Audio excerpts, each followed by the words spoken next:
Okelah bosku, tanpa berlama-lama lagi, kita langsung saja ke alur ceritanya.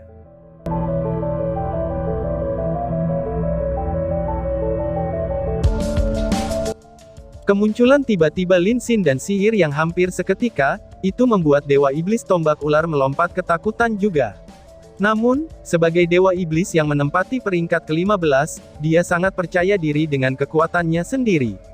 Meskipun dia telah menggunakan transformasi Dewa Iblisnya, dia belum pernah menggunakan kekuatan penuhnya dalam pertempuran sebelumnya. Aliran cahaya biru yang diciptakan oleh revolusi naga dan Phoenix dari Lin Xin, itu tidak bocor dengan energi apapun. Itu hanya terasa seperti aliran api. Itu pasti akan sangat kuat, tetapi Eligos tidak percaya hanya dengan aliran api saja, itu bisa merenggut nyawanya. Dan dia berhubungan sangat baik dengan Demon God of Emotion dan Sound Demon God. Kedua Dewa Iblis itu tidak ahli dalam pertempuran jarak dekat. Hanya ketika mereka bekerja bersama, barulah mereka memiliki kepercayaan diri saat melawan CR. Begitu sesuatu terjadi padanya, mereka pasti akan menderita, jadi, dia yakin kedua Dewa Iblis itu pasti akan membantunya. Keenam kepala ular di punggungnya muncul bersamaan. Dikombinasikan dengan tombak ular di tangan Eligos, mereka segera berubah menjadi 7 sosok samar di hadapannya. Tetapi pada saat inilah bunga teratai berkembang CR telah tiba. Teratai muncul pada waktu yang sangat cerdas. Itu kebetulan meledak di antara 7 kepala ular. Ini adalah teknik domain CR. CR telah menunjukkan kekuatan Flourishing Lotus Flower, dan itu adalah pertama kalinya dia menggunakannya. Itu sangat kuat, sehingga semua petinggi dari kuil assassin memucat karena terkejut. Sekarang setelah menargetkan satu lawan, kekuatannya bisa dilepaskan sepenuhnya. Kelopak putih yang tak terhitung jumlahnya segera meletus, dan menempel pada ketujuh kepala ular. Eligos hanya merasakan sensasi terbakar yang tak terlukiskan menutupi tubuhnya.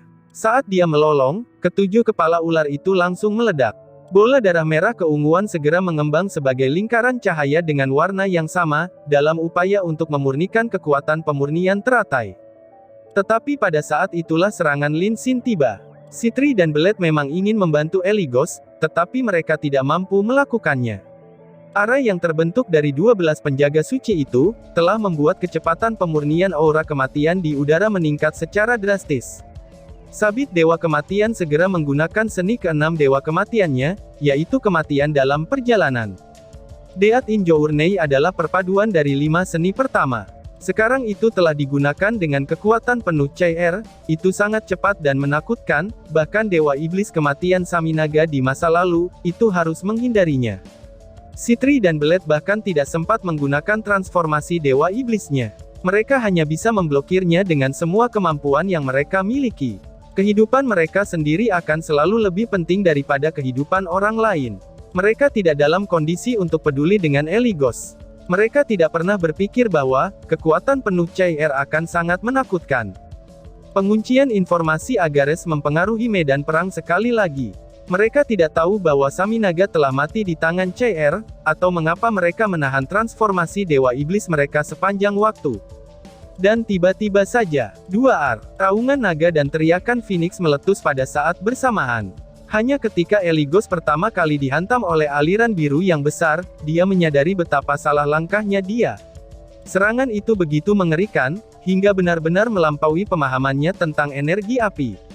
Api panas yang menakutkan juga memiliki kekuatan cahaya yang besar.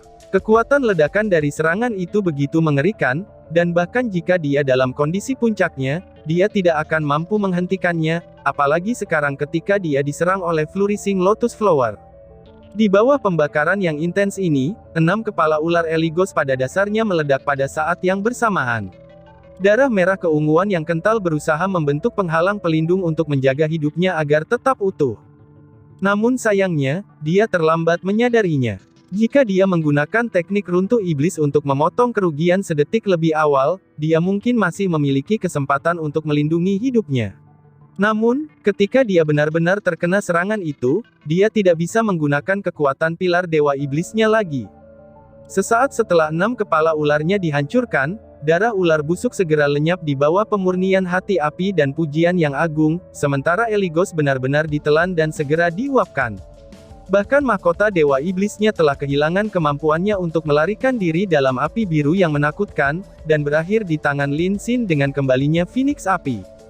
Namun, itu sudah jelas tidak mudah bagi Lin Xin untuk melancarkan serangan itu. Wajahnya menjadi sangat pucat, sementara dia terhuyung-huyung di udara dan hampir jatuh dari langit. Namun, dia akhirnya mencapai tujuannya. Mereka akhirnya membunuh Dewa Iblis di medan perang, dan bahkan itu berperingkat 15. Di sisi lain, malaikat Dewa Iblis Paimon yang telah ditinggalkan oleh Lin Xin segera menanggapi, dan bergegas ke sini dengan cepat. Dia mencoba membunuh Lin Xin yang telah melemah. Namun, Lin Xin dengan cepat memasukkan beberapa pil ke dalam mulutnya, dan tubuhnya menyala sekali lagi. Matahari di atas kepalanya mengeluarkan raungan naga, dan kepala naga besar muncul sekali lagi. Teriakan burung Phoenix terdengar dari dada Lin Xin. Paimon adalah Dewa Iblis yang menempati peringkat 10 besar, tetapi dia sendiri tahu bahwa, kultivasinya tidak jauh lebih tinggi dari Eligos. Jika Eligos saja dapat terbunuh seketika, jadi, apakah dia seharusnya lebih baik dalam konfrontasi terbuka? Paimon segera terhenti. Dia berhenti di udara, dan segera mengubah sihir ofensifnya yang telah dia persiapkan menjadi sihir pertahanan. Dia juga takut dibunuh dengan kekuatan penuh Lin Xin. Lin Xin malah terkekeh. Raungan naga dan raungan Phoenix-nya tetap ada, tetapi dia tidak melakukan apa-apa. Pada kenyataannya, bagaimana mungkin dia melancarkan dua serangan berturut-turut? Naga itu berasal dari teknik domainnya, yaitu naga matahari suci. Itu diperkuat dengan elemen cahaya dari pujian api suci agung miliknya, jadi, kekuatannya terbukti dengan sendirinya. Dan dengan kecerdikan Lin Xin, dia menggabungkan teknik domainnya dengan kekuatan tungku spiritual Blue Fire Phoenix-nya, dan menghasilkan peningkatan beberapa kali lipat. Namun, Lin Xin hanya mampu mengembangkan serangan yang sangat kuat ini ketika kendalinya atas sihir sudah cukup kuat, ketika dia menuruti fantasinya dan ketika dia mendapat dukungan dari dua peralatan kelas abadi. Itu juga serangan yang pada dasarnya akan menghabiskan seluruh kekuatannya. Teknik Lin Xin disebut pilar Dewa Api Naga dan Phoenix. Itu adalah teknik paling menakutkan yang bisa dia gunakan sejauh ini. Serangan itu begitu mengerikan, bahkan bisa menyaingi teknik Death in Journey milik CR, dan bahkan melampaui kematian dalam perjalanan dalam aspek-aspek tertentu. Inilah mengapa dia bisa membunuh Snake Spear Demon God Eligos yang berada di peringkat ke-15 dalam satu pukulan. Mustahil bagi Paimon untuk selamanya menahan Lin Xin. Hanya dalam beberapa detik, dia mengerti bahwa dia telah dibodohi. Namun, sudah terlambat baginya untuk melakukan kesalahan lagi, karena Sitri dan Belet sama-sama meminta bantuan mendesak. Serangan CR seperti badai. Belet telah ditebas oleh sabitnya, yang secara drastis menurunkan pertahanannya saat darah menyembur kemana-mana. Sementara kematian di medan perang ini tidak sebesar benteng Tenggara sebelumnya, semua orang yang berkumpul di sini adalah pusat kekuatan besar manusia dan iblis. Jiwa yang mereka pancarkan setelah kematiannya, itu juga lebih kuat dari orang biasa. Akibatnya, CR juga menyerap sejumlah besar kekuatan pemurniannya. Di bawah serangan kekuatan penuhnya, apa yang paling diderita Sitri dan Belet adalah kenyataan bahwa mereka tidak dapat menggunakan transformasi Dewa Iblis mereka secara tepat waktu. Lengan kiri Belet telah disayat oleh sabit kematian. Kekuatan menakutkan dari kekuatan pemurniannya telah menyerang luka dengan kecepatan yang terlihat, dan segera menggerogoti tulangnya sebelum menyebar ke atas dengan kecepatan yang mencengangkan. Belet benar-benar Dewa Iblis. Dalam menghadapi hidup dan mati, dia telah memotong kerugiannya. Senjatanya adalah harpa, jadi, dia dengan cepat mencabut seutas tali dan dengan paksa mengamputasi lengannya. Baru pada saat itulah dia menghentikan penyebaran kekuatan pemurnian. Namun, pengaruh kecakapan bertarungnya setelah kehilangan satu lengannya, itu dapat terlihat dengan jelas. Sitri dan Belet berperingkat sangat tinggi. Yang satu adalah yang ke-13, sementara yang lain adalah yang ke-12. Jika mereka mati juga dan CR bisa membebaskan dirinya, itu akan menghancurkan medan perang. Terperangkap di antara batu dan tempat yang keras, Paimon sangat ingin membunuh Lin Xin, tetapi dia tidak berhasil. Tanpa pilihan lain, dia hanya bisa dengan cepat menjalani transformasi Dewa Iblisnya, dan kemudian menyerang CR. CR tidak serakah. Dia tiba-tiba mundur dengan serangannya, dan menara keabadian muncul dengan cepat pada saat yang sama, kemudian menyelimuti dan menyegel ketiga Dewa Iblis dengan paksa. Dia dengan cepat menyerap kekuatan pemurnian di bawah perlindungan 12 penjaga sucinya, untuk menebus konsumsinya sebelumnya. Dia sudah sangat terbiasa menggunakan Tower of Eternity untuk menghadapi musuhnya. Hanya dalam waktu yang singkat, kerja timnya dengan Lin Xin telah menghabisi Dewa Iblis. CR mengulurkan ibu jarinya ke Lin Xin, sementara Lin Xin menanggapi dengan ibu jari terangkat dengan tangan kirinya, sebelum segera meninggalkan medan perang dan kembali ke jalur gunung penahan naga untuk mengatur ulang dirinya. Dengan pil dan kekuatan domainnya, dia dapat memulihkan kondisi puncaknya tidak lama lagi. Begitu dia bisa berbagi beban dengan CR lagi, situasinya akan sangat berbeda. CR tidak membiarkan ketiga Dewa Iblis itu terperangkap terlalu lama. Menara keabadian bersinar terang, dan dengan kilatan cahaya perak lainnya, sesosok muncul di samping CR. Dia adalah Wang Yuan. Lawan Wang Yuan sebelumnya adalah Force Demon God Barbatos. Barbatos sangat kuat, dan dia telah melakukan manuver saat dia melawan Wang Yuan. Saat dia melakukan itu, dia telah membunuh seorang Golden Foundation Knight dan 6 Mithril Foundation Knights. Sementara Wang Yuan merasa sangat menjengkelkan, tidak ada yang bisa dia lakukan. Setiap kali dia hampir mengejar lawannya, serangan Barbatos akan selalu bisa memaksanya mundur. Dewa Iblis yang menempati peringkat ke-8 ini benar-benar memiliki kekuatan yang mengejutkan. Tepat ketika Barbatos merasakan penurunan aura Wang Yuan dan telah menyiapkan serangan, tiba-tiba ada kilatan cahaya perak dan Wang Yuan menghilang. Dia telah memperhatikan ketika Eligos terbunuh sebelumnya, tetapi medan perangnya sedikit lebih jauh dari tempat CR berada, yang membuatnya tidak mungkin menyelamatkan Eligos dengan tepat waktu. Sekarang Wang Yuan telah menghilang juga, dia tidak menjadi tertegun seperti Paimon, justru sebaliknya, dia langsung melihat ke sisi CR. Dia kebetulan melihat menara keabadian telah berkembang, dan Wang Yuan muncul di samping CR, yang kemudian keduanya menghilang ke menara keabadian. 12 penjaga suci juga menghilang bersama mereka.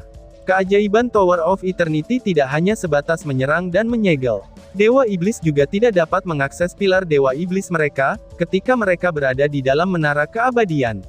Di masa lalu, Long Hao Shen telah menggunakan metodenya untuk membunuh Dewa Iblis penglihatan jernih Crossel.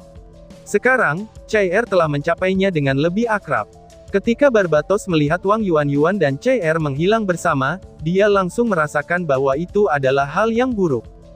Belet sudah terluka, sementara dia dan Dewa Iblis Emosi Sitri belum menjalani transformasi Dewa Iblis mereka juga, dan itu akan sangat mempengaruhi kekuatan mereka.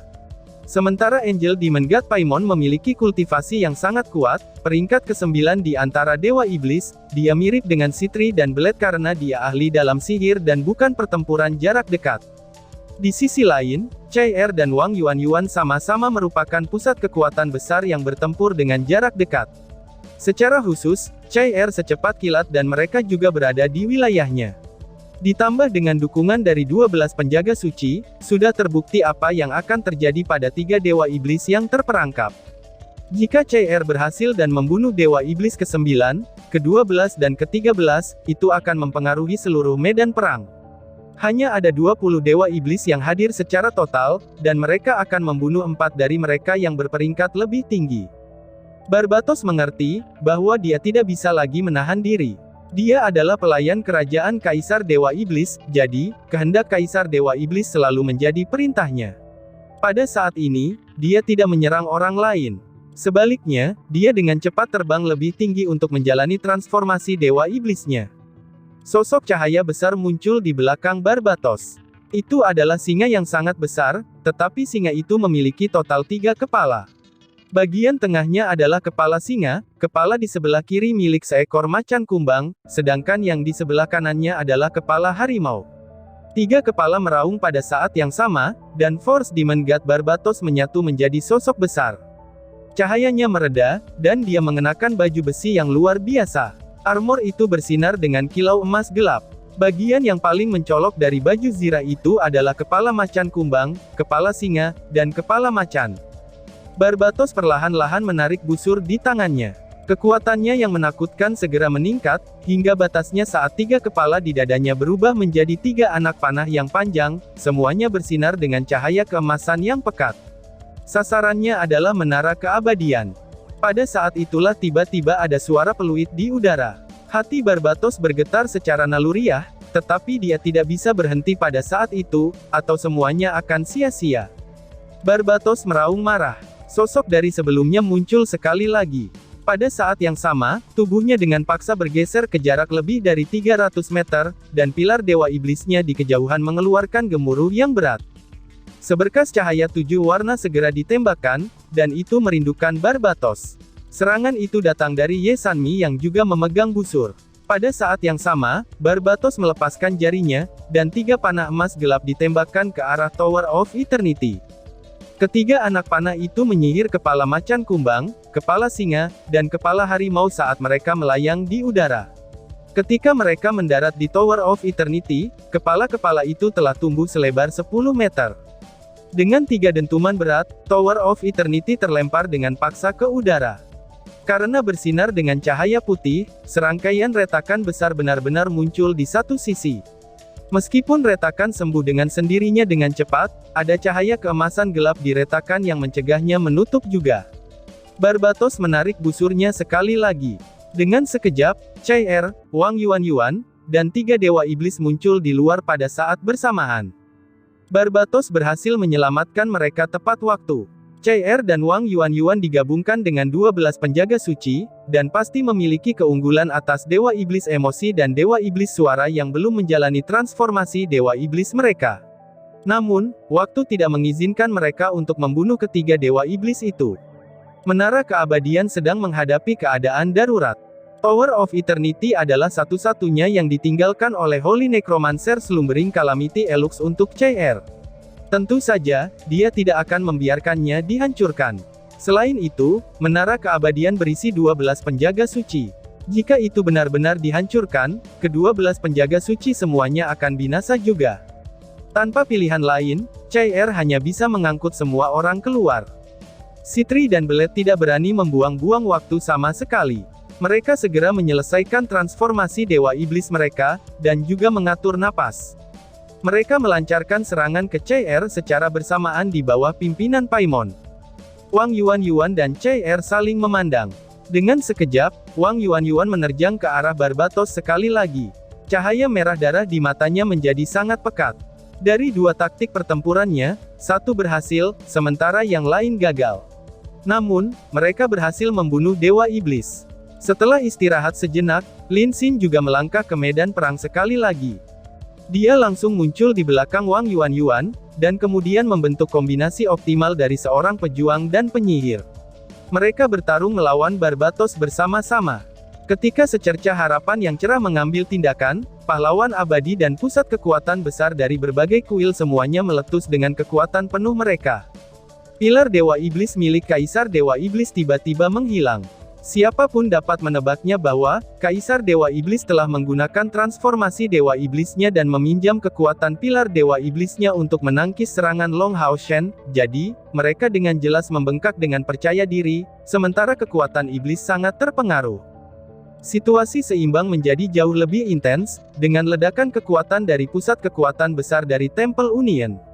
Sama halnya seperti Chai Er yang menggunakan kedua taktik pertempurannya, Iblis telah kehilangan 5 naga iblis, 2 iblis bulan, dan iblis bintang, sementara manusia kehilangan 4 pahlawan abadi.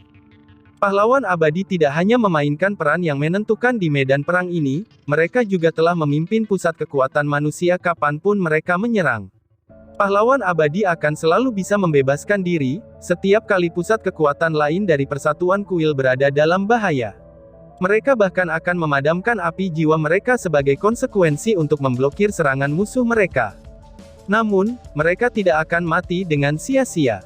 Pada dasarnya, setiap pahlawan abadi akan menarik lawan di tingkat ke-9 untuk mati bersama mereka. Kurang dari setengah dari 1000 kekuatan besar iblis dari tingkat ke-8 yang tersisa. Hanya ada sekitar 400 dari mereka. Namun, meriam ajaib di sisi manusia juga melemah secara drastis. Karena kelebihan beban, lebih dari sepertiga dari mereka memiliki ruang tembak yang hancur, sementara kekuatan besar manusia yang mengendalikan meriam itu, sepertinya tidak pernah menganggap bahwa kelebihan meriam ajaib akan mengancam diri mereka sendiri. Ada kesatria dari tingkat ke-6 yang menembakkan meriam ajaib dengan kekuatan penuh, dan meledakkan iblis dari tingkat ke-8 sampai mati. Meriam sihir itu terlalu ganas, jadi, kesatria itu benar-benar membungkus dirinya dengan energi spiritualnya, dan menerjang meriam sambil menyuruh teman-temannya untuk terus menembak. Dia mencengkeram laras meriam itu, dan menggunakan energi spiritualnya sendiri untuk mendinginkannya. Pada akhirnya, dia hangus sampai mati di atas meriam ajaib, tetapi meriam ajaib itu mampu menembak sekali lagi. Mungkin karena pengorbanan rekan mereka, penembak baru itu sama akuratnya, dan dapat membunuh kekuatan besar iblis di tingkat ke-8 lainnya. Pada saat itulah meriam ajaib akhirnya menyerah pada panas dan tekanan, dan juga meledak dengan keras.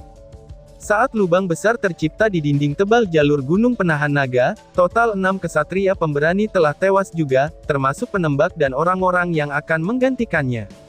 Mereka menggunakan hidup dan jiwa mereka sebagai kesatria untuk dengan gagah berani melindungi kehormatan pas gunung penolak naga, dan juga demi masa depan manusia. Mereka semua adalah pahlawan sejati. Ini pada dasarnya terjadi di setiap gunport yang memegang meriam ajaib di dinding. Semakin kuat kristal ajaib itu, maka semakin besar kemungkinan meriam ajaib itu meledakkan ruangannya setelah ditembakkan berturut-turut. Meriam sihir pamungkas yang ditenagai oleh mahkota Dewa Iblis Saminaga, itu telah dipengaruhi oleh hal ini secara khusus. Meskipun tidak meledakkan ruangannya karena bahan berharga yang dibuatnya, tapu sekelilingnya akan menjadi sangat panas saat ditembakkan. Itu juga membutuhkan seseorang untuk membidik meriam itu agar mencapai kerusakan secara maksimum. Meriam ajaib telah ditembakkan sebanyak 4 kali. Untuk meningkatkan akurasinya, dibutuhkan 4 kekuatan besar manusia yang mengendalikannya setiap kali, dan dengan setidaknya seorang penyihir di antara mereka. Mungkin para penembak tidak tahu konsekuensinya ketika mereka menembakkannya untuk pertama kalinya, tapi, bagaimana dengan yang ketiga kalinya?